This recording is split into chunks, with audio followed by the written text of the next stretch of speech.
Hello दोस्तों, कैसे हैं आप सब। एक बार फिर से आप सबका स्वागत करता हूं आपके अपने चैनल चुरुपीडिया हिंदी पर। दोस्तों, आज हम सब आजाद हैं और अपने देश में जैसे चाहे वैसे रह सकते हैं, जो चाहे वो कर सकते हैं, जिससे मन हो उससे शादी और जो मन हो वो जॉब। लेकिन क्या आप मानते हैं कि आज भी एक ऐसा देश है जहाँ लोग कैदियों की तरह रहते हैं? मतलब उनके पास घर तो है पर आजादी नहीं, जॉब तो है पर पैसे नहीं। इसीलिए इस देश से सभी लोग भाग जाना चाहते हैं, पर अफसोस कि उनकी ये इच्छा भी पूरी नहीं हो पाती, क्योंकि जो कोई भी ऐसा करते देखा जाता है उसके साथ ऐसा किया जाता है जिसे सुनते ही रूह कांप जाए। दोस्तों, आज हम बात कर रहे हैं किम जोंग के देश नॉर्थ कोरिया की, कि कैसे उन्होंने अपने लोगों के जीवन को नर्क बना कर रखा है। तो अपना सीट बेल्ट बांध लीजिए अच्छे से और निकलते हैं नॉर्थ कोरिया के सफर पर। 26 मिलियन की आबादी वाला ये देश 120,538 स्क्वायर किलोमीटर में फैला हुआ है। एशिया महाद्वीप के पूर्वी हिस्से में बसे इस देश के जापान, चीन और साउथ कोरिया जैसे पड़ोसी देश है। कोरिया प्रायद्वीप के उत्तर में बसे होने के कारण इसे नॉर्थ कोरिया कहा जाता है। एक समय में कोरिया सिर्फ एक प्रायद्वीप हुआ करता था, जिस पर 1910 से लेकर 1945 तक जापान ने अपनी हुकूमत चलाई। इतने लंबे समय तक कोरिया पर अपना राज चलाने वाले जापान को सेकेंड वर्ल्ड वॉर के दौरान जब करारी हार मिली तो कोरिया भी उसके चंगुल से आजाद हो गया। उस समय तक नॉर्थ कोरिया और साउथ कोरिया दोनों एक ही हुआ करते थे। जापान का कब्जा छूटते ही कोरिया के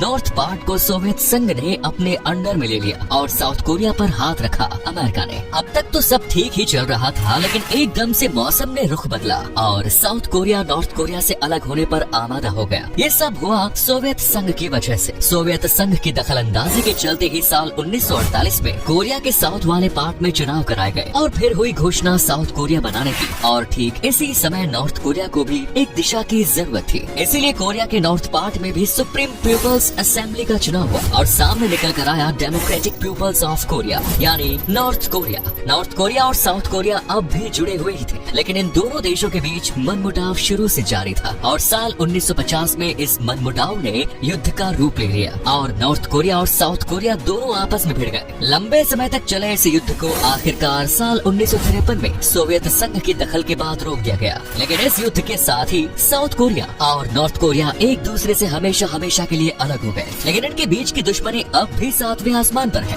दोनों एक दूसरे से भिड़ने का मौका तलाशते ही रहते हैं। हालांकि नॉर्थ कोरिया के लोग अपने राजा किम जोंग उन की तानाशाही से परेशान होकर साउथ कोरिया भाग जाना चाहते हैं और साउथ कोरिया में इन लोगों का दिल खोलकर स्वागत करता है, लेकिन स्वागत करने के लिए लोग नॉर्थ कोरिया से निकल नहीं पाते। चलिए अब आपको बताते हैं कि आखिर क्यों नॉर्थ कोरिया के लोग भागकर साउथ कोरिया जाना चाहते हैं। दरअसल जब से साउथ कोरिया और नॉर्थ कोरिया अलग हुए हैं, तब से साउथ कोरिया तरक्की करता जा रहा है। आज साउथ कोरिया में रहने वाले हर शख्स के पास खुद का शानदार घर, जॉब, सम्मान और पूरी आजादी है, क्योंकि साउथ कोरिया की सरकार खुद से पहले अपने नागरिकों के बारे में सोचती है, जबकि नॉर्थ के मामले में सरकार तो सिर्फ किम जोंग उन की ही है, जो अपने अलावा किसी और के बारे में कभी नहीं सोचते। इस देश में आज ना तो लोगों के पास अपनी पसंद का खाने को है, ना ही पहनने को, यहाँ तक कि रहने के लिए भी उन्हें सरकार का फरमान मानना पड़ता है। आज इस देश में लोग भुखमरी जैसी परेशानियों का भी सामना कर रहे हैं, क्योंकि यहाँ के लोगों की कमाई बेहद कम है। इसलिए नॉर्थ कोरिया से लोग साउथ कोरिया भागना चाहते हैं। दोस्तों, साउथ कोरिया भाग जाने का जो सबसे बड़ा कारण है वो ये है कि साउथ कोरिया आज भी नॉर्थ कोरिया को अपना हिस्सा या छोटा भाई मानता है। इसीलिए साउथ कोरिया की सरकार नॉर्थ कोरिया से आने वाले लोगों को घर से लेकर जॉब दिलाने तक मदद करती है और साउथ कोरिया की नागरिकता भी आसानी से दे देती है। इसके अलावा उन्हें फाइनेंशियली भी सपोर्ट करती है और जिंदगी खुलकर जीने की पूरी आजादी देती है। यही कारण है कि आज नॉर्थ कोरिया की आधी से ज्यादा आबादी साउथ कोरिया भाग जाना चाहती है। हालांकि आजादी से लेकर अब तक सिर्फ 30,000 लोग ही ऐसा करने में कामयाब हो पाए हैं। रिपोर्ट्स की माने तो साल 2017 से लेकर आज तक सिर्फ 1,000 लोग ही नॉर्थ कोरिया की सीमाओं को लांघने की हिम्मत कर पाए हैं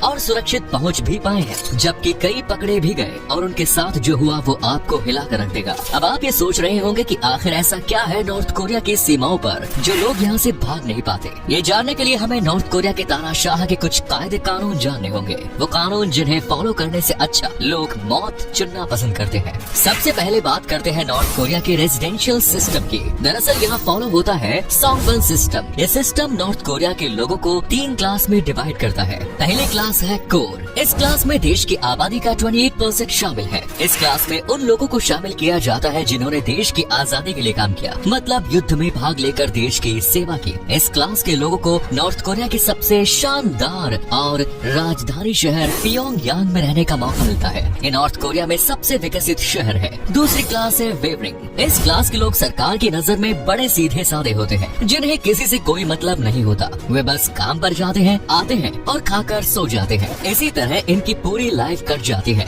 तीसरी क्लास है हॉस्टाइल। इस क्लास में उन लोगों को शामिल किया गया है जो या तो गलत काम करते हैं या फिर किसी धर्म में विश्वास रखते हैं, और ऐसा इसलिए क्योंकि नॉर्थ कोरिया में किम से बड़ा कोई भगवान नहीं है, ऐसा खुद किम जोंग का कहना है। इस क्लास में रहने वाले हर शख्स के ID कार्ड पर लिखा होता है वो क्या जॉब करेगा और उस जॉब के लिए उसे कितना पैसा मिलेगा, कहाँ जाएगा, कहाँ रहेगा, यहाँ तक कि क्या पहनेगा और किससे शादी करेगा ये भी। जी हाँ, यहाँ ना तो लोगों को हंसी मजाक करने की आजादी है, न ही अपनी मर्जी से शादी करने की। किम के परिवार वालों की तस्वीर हर घर में होना जरूरी है और ये तस्वीरें रोजाना साफ होती रहनी चाहिए। मोबाइल, इंटरनेट, ये सब तो यहाँ के लोगों के लिए जैसे सपना है, ना तो बोलने की आजादी, ना ही मर्जी का खाने की। यही कारण है कि नॉर्थ कोरिया के लोग अपने देश को छोड़कर भाग जाना चाहते हैं। चलिए अब आपको बताते हैं कि नॉर्थ कोरिया से भागने की कोशिश पर लोगों के साथ क्या कुछ किया जाता है। दोस्तों, साल 2011 से पहले की बात करें तो लोगों के लिए नॉर्थ कोरिया से भागना उतना मुश्किल नहीं होता था, लेकिन जब से सत्ता में किम जोंग उन आए हैं सब कुछ बदल गया। किम ने अपने देश की सीमाओं पर कड़ी सुरक्षा के इंतजाम किए और बॉर्डर पर भारी संख्या में सैनिकों को तैनात किया। इसके अलावा बॉर्डर रही फेसिंग में हर वक्त करंट दौड़ता है, जिसे छूते ही इंसान जलकर राख हो जाए। लेकिन फिर भी अगर कोई इस बॉर्डर को पार करने की कोशिश करता है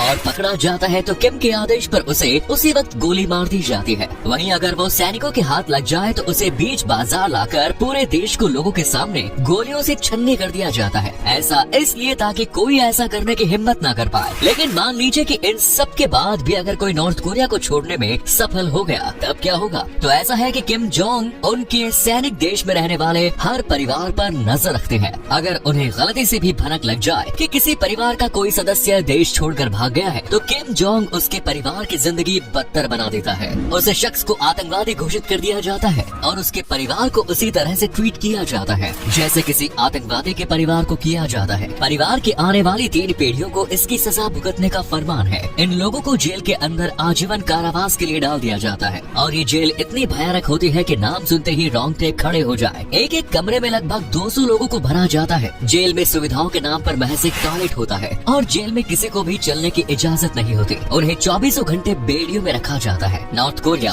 और साउथ कोरिया के बीचों बीच एक डिमिलिटराइज्ड जोन है। इस जोन में हर वक्त नॉर्थ कोरिया और साउथ कोरिया के सैनिक तैनात रहते हैं, इसलिए ये रास्ता बॉर्डर पार करने के लिए सबसे खतरनाक माना गया है। लेकिन आंकड़े बताते हैं कि इस समय नॉर्थ कोरिया के 33,000 से ज्यादा लोग साउथ कोरिया की खुली हवा में अपनी जिंदगी जी रहे हैं। अब आप सोच रहे होंगे कि आखिर इन लोगों ने ये खतरनाक बॉर्डर कैसे पार किया। दरअसल बात ऐसी है कि नॉर्थ कोरिया से साउथ कोरिया तक जाने के लिए इस बॉर्डर के अलावा कुछ और रास्ते भी हैं जो इतने मुश्किल नहीं है। इनमें से एक रास्ता तो चीन से होकर गुजरता है। हालांकि इस सीमा पर भी सैनिक हर वक्त तैनात रहते हैं, लेकिन फिर भी कुछ एजेंट्स पैसे लेकर लोगों को बॉर्डर पार करवाने का काम करते हैं। वो पैसे लेकर उन्हें समय बताते हैं और साथ ही ये भी बताते हैं कि कैसे जाना है। हालांकि नॉर्थ कोरिया से निकलने के बाद इन लोगों का सामना होता है चीनी सैनिकों से। अगर चीनी सैनिकों से बच निकले तब तो ठीक, वरना चीनी सैनिकों ने इन लोगों को पकड़ लिया तो वो वापस इन्हें नॉर्थ कोरिया के हवाले कर देते हैं। वहीं जब सरकार को ये पता चलता है कि उनका नागरिक देश से बाहर भागने की कोशिश में था, तो उन्हें या तो उम्र कैद की सजा दी जाती है या फिर सीधा गोली मार दिया जाता है। इसके अलावा नॉर्थ कोरिया से भागने का एक और रास्ता है जो येलो सी से होकर गुजरता है। ये रास्ता भी बड़ा खतरनाक है क्योंकि इस रास्ते पर नॉर्थ कोरिया की नौसेना हर वक्त अपनी पैनी नजर गड़ाए रहती है, लेकिन फिर भी कुछ लोग तैरकर ये रास्ता पार करने की कोशिश करते हैं। हालांकि इनमें से ज्यादातर इस लंबे रास्ते को पार नहीं कर पाते और उनकी लाशें कुछ दिनों बाद पानी में तैरती हुई मिलती है। इन लोगों की पहचान होने के बाद इनके किए की सजा इनके परिवार को दी जाती है। वहीं जो लोग ये रास्ता पार करने में सफल हो जाते हैं वो जापान पहुंचते हैं, जहां जापान के सैनिक इन्हें पकड़कर फिर से कोरिया के हवाले कर देते हैं। लेकिन नॉर्थ कोरिया नहीं, जापान के सैनिक इन लोगों को पकड़कर नॉर्थ कोरिया की जगह साउथ कोरिया के हवाले कर देते हैं, जहां इनकी जिंदगी बन जाती है। जो लोग अपनी फैमिली को नॉर्थ कोरिया में ही छोड़कर अकेले भागते हैं, उनके परिवार वालों को बहुत कुछ सहना पड़ता है। इसलिए हम तो यही कहेंगे कि अगर भागना ही है तो फैमिली को लेकर भागिए, कम से कम वो तो उस जिल्लत भरी जिंदगी से बच जाएंगे। वैसे क्या आपको पता है इस देश में प्यार करना कितना बड़ा जुर्म है? अगर नहीं तो बता दें कि प्यार गुनाह करना मतलब नॉर्थ कोरिया छोड़कर भागने से भी बड़ा गुनाह है, क्योंकि इसकी सजा इस देश में बड़े ही भयानक तरह से दी जाती है, जैसे जोड़ियों को भरे बाजार शूट कर देना। अब तो आप समझ गए होंगे कि नॉर्थ कोरिया छोड़कर भागना क्यों इतना मुश्किल है। उम्मीद करते हैं वीडियो पसंद आई होगी। नीचे कमेंट्स में जरूर बताएं कि आज की वीडियो कैसी लगी। वीडियो पसंद आई तो लाइक कीजिए, शेयर कीजिए, कमेंट्स कीजिए और साथ ही चैनल को सब्सक्राइब करना ना भूलें। धन्यवाद।